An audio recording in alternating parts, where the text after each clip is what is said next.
Assalamualaikum Pak Agus. Pak Agus sehat? Alhamdulillah hari ini saya sehat. Alhamdulillah. Pak Agus, saya mohon izin.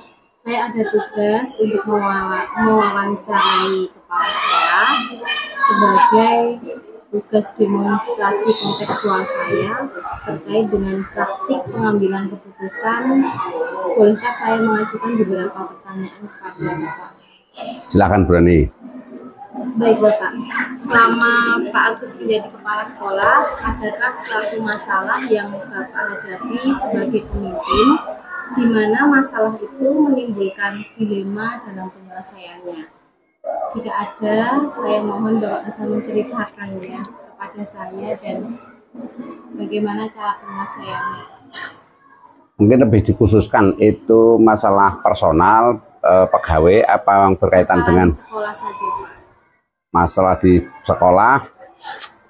Kayaknya sampai dengan saat ini saya tidak pernah menghadapi masalah yang bentuknya dilema, karena dilema itu kan berarti begini, dilema itu kalau saya menyelesaikan si A maka si B merugi, kalau saya menyelesaikan si B maka si A bisa merugi. Kayaknya belum ada masalah yang sangat berarti yang sampai dilema semacam itu. Kalau masalah yang lain Pak, yang menyebut mungkin ada dilema yang pernah Bapak rasakan? Ya, nah ini ada. Jadi mungkin begini, masalah yang sangat sering terjadi pada seorang kepala sekolah ya, ini seorang kepala sekolah yang dikatakan sebagai seorang manajer, yang sering menjadi masalah itu yang berkaitan dengan sarana prasarana. Jadi begini, sarana prasarana sekolah itu tentu tidak akan bisa terpenuhi semua, tetapi kami harus memiliki hal-hal yang harus diutamakan. Itu artinya prioritas. Nah, contoh yang tidak bisa, yang menjadi dilema itu begini, kami bisa belanjakan sarana ini, tapi sebenarnya itu tidak sangat diperlukan oleh seorang guru misalnya. Nah, ini justru pernah, karena begini, seorang kepala sekolah bukan seorang manajer, tapi disebutnya sebagai manajer yang harus bisa memanage. Itu yang kadang-kadang menjadi sebuah kendala. Namun demikian, insya Allah bisa terpecahkan lah. Ya. Baik Bapak.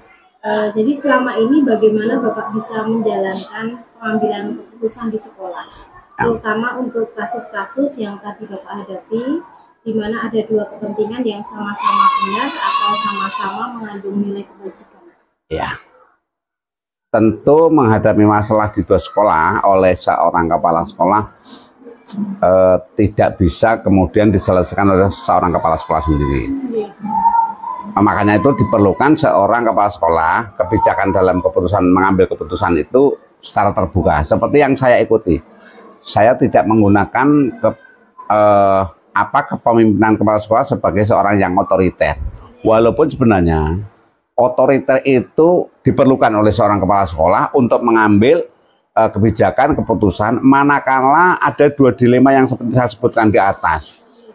Jadi yang disebut dilema itu adalah memutuskan ini maka akan muncul masalah ini, memutuskan ini akan muncul masalah ini. Nah, kami tentu tidak berperan sebagai seorang otoriter. Kami tentu akan bermusyawarah dengan teman-teman guru, utamanya yang berkaitan ke sana. Kalau saya menyelesaikan permasalahan bos, maka saya akan bermusyawarah dengan operator bos dan bendahara bos. Kemudian kalau kami menyelesaikan masalah-masalah sarana prasarana, tentu kami akan berkomunikasi dengan teman-teman yang ada di lapangan. Kayaknya begitu, Mas. Jadi kolaborasi ya, intinya harus berkolaborasi dengan rekan sejawat ya. Ya, menurut saya seorang kepala sekolah bukan segala-galanya. Ya, penting ya, tapi kenapa harus penting dengan kepala sekolah? Karena memang pada akhirnya harus diambil kebijakan, yang pada prinsipnya kadang-kadang kebijakan itu tidak bisa memuaskan si A, si B dan sebagainya seperti itu. Sama-sama benar itu Pak. Saya pikir kita harus begitu. Langkah-langkah atau prosedur seperti apa yang biasa Bapak lakukan selama ini Pak? Ya, saya sering begini Berani. Ketika saya ada masalah itu, saya sering tulis masalah itu. Saya punya catatan-catatan kecil. Contohnya begini, ketika saya akan membicarakan ini, maka saya sudah menulis di situ. ini yang harus saya sampaikan, kira-kira ini jalan yang harus dipecahkan, hambatannya akan jadi seperti ini. Itu kalau dalam lembaga sekolah yang lebih tinggi, ini biasanya digunakan oleh para dosen-dosen yang dia menangani masalah sarana prasarana. Dia mesti akan menulis dengan analisis SWOT. Jadi pasti akan digunakan gitu, akan digunakan ini langkah utamanya, ini langkah yang terburuknya akan terjadi, kemudian akan diambil kelebihannya serta kekurangannya. Kayaknya seperti itu yang biasa saya ambil, walaupun catatan-catatan itu hanya buat diri saya. Poin-poin penting ya Pak. Dan itu mungkin tidak cocok dengan orang lain juga, karena keputusan kepala sekolah itu tentu berbeda, begitu Mbak Rani. Baik, hal-hal apa yang selama ini Bapak anggap lebih efektif dalam pengambilan keputusan pada kasus dilema etika yang Bapak sampaikan tadi? Ya, kasus dilema etika itu sebenarnya cukup sulit diselesaikan. Asalnya cukup sulit diselesaikan. Tapi tentu saya tidak pernah melupakan saya berdoa, karena etika, dilema etika itu pasti akan menyangkut personal, utamanya personal pegawai. Yang pertama, saya contoh dulu ya, ketika saya dulu masuk menjadi kepala sekolah, pagi begitu saya duduk kursi, maka saya akan berdoa di situ, lepaskanlah dari masalah ini, dari masalah apa yang ruwet. Tapi kemudian penyelesaiannya yang utamanya tetap kami akan berbicara kepada personal satu dengan satunya seperti itu. Andikan itu terputus, maka itulah hanya untuk diri saya, tidak akan saya sampaikan kepada orang lain. Seperti itu. Baik Pak, apakah Bapak selama ini memiliki sebuah jadwal tertentu dalam sebuah penyelesaian kasus dilema etika? Mungkin kasus itu bisa langsung diselesaikan di tempat seperti yang Pak Agus ceritakan tadi, atau memiliki sebuah jadwal untuk menyelesaikannya nanti. Kira-kira bentuk atau prosedur seperti apa yang Bapak jalankan atau lakukan? Yang perlu berani ketahui bahwa saya bukan seorang penulis yang baik. Saya bukan pembuat sesuatu rumusan yang baik. Saya menyatakan sendiri bahwa saya seringkali membuat pekerjaan itu, membuat keputusan itu hanya menggunakan catatan kecil yang kami kadang juga tidak tepat waktu dan sebagainya. Saya termasuk orang yang tidak bisa permasalahan itu begini harus segera selesai, tidak bisa. Jadi saya kadang-kadang menyelesaikan masalah itu ya sambil berlalu begitu saja. Jadi betul-betul kalau Burani tahu, saya tidak pernah punya jadwal itu, dan saya kadang-kadang seketika itu, kalau boleh orang mengatakan inspirasinya datang pada saat-saat yang ya terbebas saja lah. Saya tidak pernah menjadwalkan seperti itu. Sedangkan catatan-catatan kecil itu hanya saya gunakan. Saya akan mengingat bahwa oh itulah saya masih ada masalah yang belum selesai. Artinya Bapak selama ini sudah menyelesaikan masalah dengan baik secara bertahap ya Pak? Kalau penilaian itu barangkali bisa oleh teman-teman guru ya, teman-teman guru. Tapi kalau untuk ke atasnya kayaknya teguran juga tidak pernah saya dapatkan tentang itu. Berarti mungkin saya bisa mengatasi masalah itu. Kan kayak insya Allah kayak Pegadiannya. Kayak Pegadian itu kan mengatasi masalah tanpa masalah, kan seperti itu. Luar biasa Pak Agus. Jadi adakah seseorang atau faktor-faktor yang selama ini mempermudah atau membantu Pak Agus dalam pengambilan keputusan dalam kasus-kasus dilema etika? Tadi kalau saya tarik dari secara benang merahnya dengan rekan sejawat ya Pak, kalau di sekolah ya. Ya. Ada di bidang lain. Ini sebenarnya rahasia Bu Rani, tapi saya sampaikan sebenarnya orang yang paling bisa memberikan kebesaran jiwa atau ketenangan hati dalam seseorang menghadapi masalah itu adalah pendamping. Jadi ketika masalah itu kami bisa bersampaikan dengan pendamping saya, kalau suami dengan istri, kalau istri dengan suami dengan cara terbuka, padahal di sana pasti ada sebuah kekuatan. Ada kekuatan itu betul, dan itu pikirannya bisa betul terbuka. Tapi memang kalau dalam kerja masalah ini tentu harus diselesaikan dengan teman sejawat, dengan teman kerja. Tapi kekuatannya itu ada sebenarnya di pendamping-pendamping kita seperti itu. Ya. Baik Pak Agus, dari semua yang telah disampaikan, pembelajaran apa yang bisa dipetik dari pengalaman Bapak dalam mengambil keputusan selama ini Pak? Ya, yang pertama sabar. Sabar. Jadi unsur kesabaran ini yang paling luar biasa. Jadi kesabaran ini. Kalau sebelum sabar tentu harus spiritualnya lah. Ya, karena orang bersabar itu pasti harus pertama kita harus spiritual dulu kepada Allah. Yang kedua memang harus sabar lah. Ini pertama sabar karena spiritual ini kan tidak untuk tidak dalam penyelesaian, tapi dalam mohon kekuatan dan petunjuk. Yang pertama sabar, yang kedua mesti harus ada kerjasama. Sabar dan terbuka, karena kerjasama itu kalau tidak terbuka pasti tidak akan berjalan. Kalau saya sabar dan saya terbuka, insya Allah masalah akan selesai. Seperti itu Bu Rani. Sabar, keterbukaan, dan kolaborasi ya Pak. Ya, betul. Ya, Pak Agus ini luar biasa sekali. Terima kasih banyak sudah meluangkan waktunya, sangat menginspirasi saya Pak Agus. Kalau boleh penyelesaian ini apa Bu? Sebagai penyelesaian akhir dan kegiatan apa Bu Rani? Ini dalam kegiatan demonstrasi kontekstual, jadi kita sebagai guru penggerak itu nantinya harus mencari beberapa contoh, beberapa tokoh yang bisa kita jadikan teladan dalam pengambilan keputusan, dan saya memilih Bapak karena memang Pak Agus teladan yang baik buat saya. Alhamdulillah.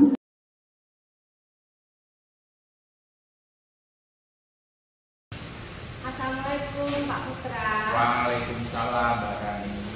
Gimana nih kabarnya Pak Putra hari ini? Alhamdulillah, semangat selalu luar biasa. Wah, luar biasa ya Pak Putra.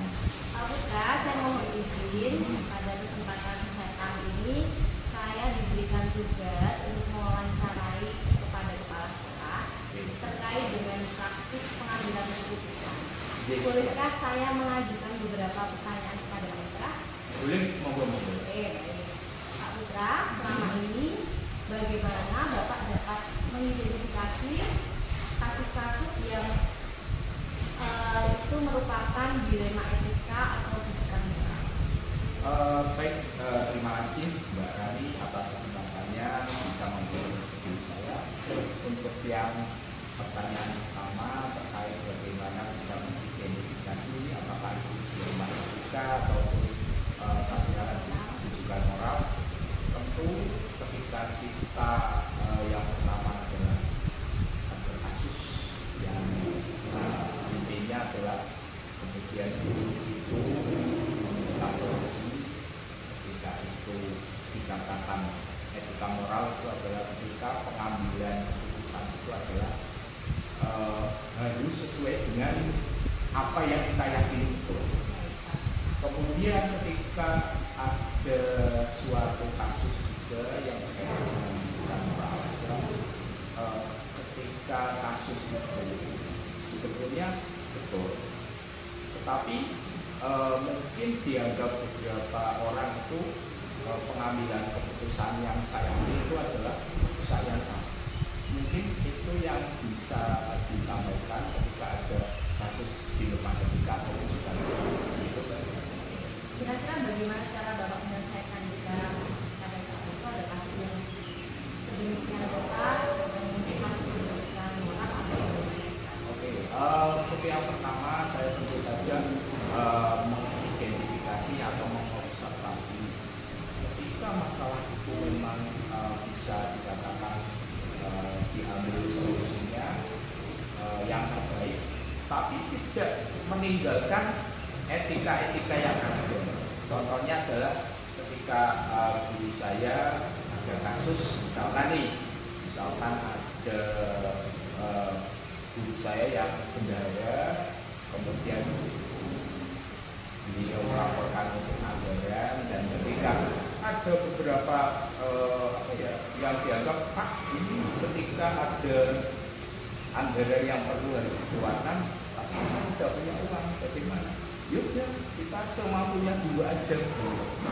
Intinya adalah ketika ada kasus yang seperti itu dan memang tidak ada uangnya ataupun memang istilahnya uangnya itu tidak bisa dianggarkan, yaudah kita sesuai dengan jalur etika yang betul. Apa yang harus bisa dianggarkan, apa yang harus bisa dikeluarkan, itu nanti akan kita belanjakan. Jadi berkaitan dengan penggunaan anggaran anggaran. Bagaimana Bapak menjalankan pengambilan keputusan di sekolah, terutama untuk kasus-kasus di mana ada dua kepentingan yang sama-sama benar atau sama-sama mengandung nilai risiko? Pertama mungkin ketika saya menghadapi pertama soal kasus, saya tentu saja akan mengedepankan etika yang berlaku ketika saya harus mengambil keputusan. Seperti contohnya tadi, kalau tidak ada anggarannya, kemudian kok dipaksakan, ya buat apa? Mending kita cicil dulu aja, kemudian anggarannya selanjutnya kita anggarkan untuk itu. Tidak harus dipaksakan. Ini nanti diambilkan dari anggaran ini tidak. Kita harus sesuai dengan angka, sesuaikan dengan juknis dan lain sebagainya. Jadi langkah-langkah atau prosedur seperti apa yang biasa Bapak lakukan selama ini? Dalam mengambil keputusan di rumah etika atau pendidikan. Jadi langkah yang pertama adalah tentu saja kita akan identifikasi kasus. Ketika identifikasi sudah bisa diobservasi, ini harus seperti ini, kasusnya seperti ini, apa yang harus kita lakukan. Kemudian kita bareng nih, ketika ada beberapa pendapat yang mungkin bertabrakan dengan dilema etika itu, saya akan tetap mengajak kepada guru itu juga harus sesuai dengan koridor etika, kemudian nilai-nilai kebajikan yang ada, kemudian tidak juga dengan dengan meninggalkan kepentingan orang lain. Intinya adalah semua yang masalah yang ada kita sama kita selesaikan sesuai dengan kepentingan bersama. Iya. Iya. Jadi hal-hal apa yang selama ini Bapak anggap efektif dalam pengambilan keputusan pada kasus dilema etika? Yang paling efektif saya kira adalah ketika kita mengacu pada aturan yang ada, pasti yang pertama kemudian yang selanjutnya iya sesuai aturan prosedur yang ada. Kemudian yang kedua adalah keputusan yang diambil lebih efektif apabila kita mengedepankan istilahnya etika yang ada, nilai-nilai kebajikan yang ada, seperti misalkan harus jujur, kemudian harus apa adanya, tidak memanipulasi. Saya kira lebih efektif daripada harus kita ibaratnya mencari masalah yang lain. Jadi apakah Bapak memiliki sebuah jadwal tertentu dalam sebuah penyelesaian kasus dilema etika? Mungkin ketika ada kasus Bapak langsung menyelesaikannya di tempat, atau mungkin Bapak memiliki sebuah jadwal untuk menyelesaikannya, kemudian bagaimana bentuknya, prosedurnya seperti apa yang dijalankan? Kalau untuk prosedur sebetulnya kita lihat juga masalah yang dihadapi. Ketika masalah yang dihadapi itu memang agak berat dan perlu diskusi agak panjang, otomatis kita akan menjadwalkan nih setelah ini observasi kita sudah selesai, identifikasi masalah selesai, kemudian perkembangannya seperti apa. Iya, jadwal. Tapi ketika ada beberapa kasus atau masalah yang memang langsung bisa di-clearkan dengan tidak juga meninggalkan nilai-nilai etika yang ada, kebajikan moral dan juga nilai-nilai kebajikan yang lain, kita akan langsung menyelesaikan pada saat itu. Biasanya Pak, jadi adakah seseorang atau faktor-faktor apa yang selama ini mempermudah kita dalam pengambilan keputusan saat menyelesaikan kasus-kasus dilema etika tadi? Faktor yang pertama itu pasti adalah kita ada kolaborasi. Ketika kita kemudian mengambil keputusan kok berdasarkan hanya keputusan sendiri, ego sendiri dan lain sebagainya, saya kira hal-hal yang mungkin tertinggal itu akhirnya juga terlupakan. Nah, makanya kalau ada suatu masalah itu saya biasanya kolaborasi, duduk bersama, diskusi bersama. Enaknya ngapain ini ya, dengan benar-benar sesuai dengan nilai etika yang ada. Dari semua hal yang telah disampaikan, pembelajaran apa yang bisa Pak Putra petik dari pengalaman Bapak dalam pengambilan keputusan di universitas ini? Ya, baik, terima kasih Mbak Nandi. Ketika yang apa yang bisa saya ambil yang pertama adalah ketika ada suatu masalah entah itu masalah besar, masalah kecil, dan juga masalah itu memang alangkah baiknya apabila kita kemudian diskusi, kolaborasi bersama yang menyelesaikan masalah itu. Kemudian yang kedua adalah ketika kita bicara masalah itu tidak lepas dari mungkin ada yang salah nih dari kita, atau mungkin kita belum bisa berevaluasi. Saya kira lebih bagus apabila ketika setiap ada kegiatan pembelajaran dan lain sebagainya itu lebih baik alangkah baiknya adalah kita berefleksi. Ya, refleksi karena iya betul, karena dari refleksi itu kita tahu nih apa yang perlu kita kita perbaiki, apa yang perlu kita kembangkan lagi untuk kemudian biar masalah-masalah yang mungkin akan timbul itu bisa tereliminir, istilahnya bisa dikurangi lah sebelum masalah. Antisipasi ya Pak. Betul. Terima kasih Pak Putra atas pengalaman tidak pendapat yang kita laksanakan pada kesempatan kali ini. Saya banyak sekali mendapatkan inspirasi untuk pengalaman dari Pak Putra. Sehat selalu, sukses selalu Pak Putra. Terima kasih Mbak Nani, juga saya ucapkan terima kasih Mbak Nani sudah istilahnya mendominasikan apa yang sudah dapat di Berdera, ada di Etika, kemudian ada di moral, sampai dengan mungkin banyak pembelajaran yang baru yang untuk Mbak Rani itu memang harus diimplementasikan. Saya kira lebih bagus seperti ini. Itu Mbak Rani.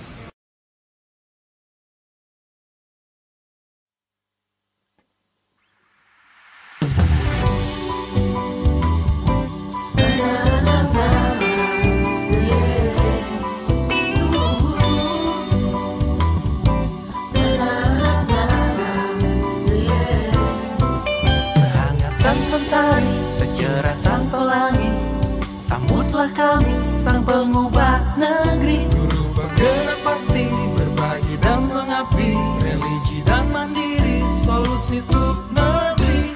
Bergerak cerdaskan bangsa, gotong royong dalam satu irama.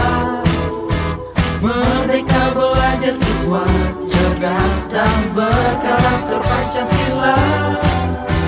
Taklukkan rintangan yang ada, percaya yang kuasa guru penggerak akan selalu ada untuk siswa Indonesia bahagia.